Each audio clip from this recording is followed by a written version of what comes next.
Il existe deux formes d'universel, qui correspondent plus ou moins aux conceptions qu'on se fait de la droite et de la gauche. L'universel prosélyte est proprement l'universel de gauche. En effet, lorsque on propose une universalité de gauche, on entend souvent vouloir transmettre des idéaux et des valeurs à l'ensemble de l'humanité. À ce titre, le marxisme et le christianisme, de même que l'islam, se rattachent tous à l'idéal de gauche.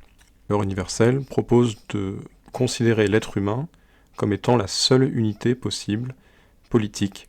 En revanche, à droite, on préfère l'universel paradigmatique, c'est-à-dire ce que je propose est valable pour chacun qui donne son exemple à lui.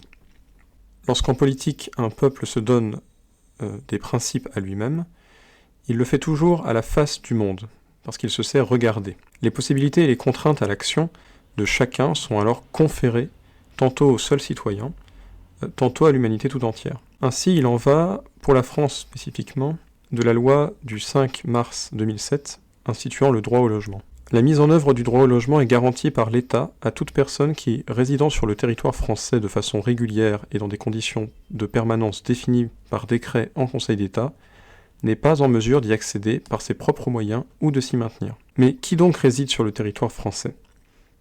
Un migrant, selon le prosélyte, est un humain comme un autre, et il a le droit à un logement payé par le reste des citoyens français.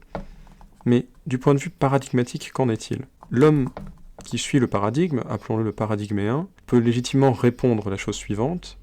Cette loi donne en exemple un paradigme qui devrait être suivi par l'humanité tout entière, certes, mais de là ne s'ensuit pas que le citoyen français est potentiellement responsable du logement de chaque être humain parvenant à se maintenir sur le territoire. Le prosélyte aime l'humain, et le paradigméen, lui, aime le citoyen, disons-le. Ce qui entraîne par conséquent deux attitudes morales. Le prosélyte a pitié de tout le monde, ce qui le mène à la vertu de la générosité, il est vrai.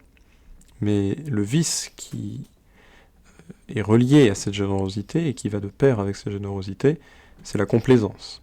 Le paradigméen a pitié des siens, ce qui le mène à la vertu de la loyauté, mais aussi au vice de l'égoïsme, il faut l'admettre.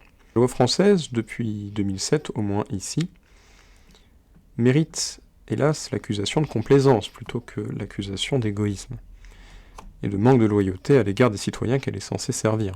Il importe donc que dans les années à venir, et en vue de la justice, la voix de l'homme paradigmatique se fasse entendre lors des débats législatifs, et que cette loi, entre autres, soit amendée ou abrogée. Il est toujours effrayant pour le paradigméen de mener un combat de loyauté face à l'homme généreux.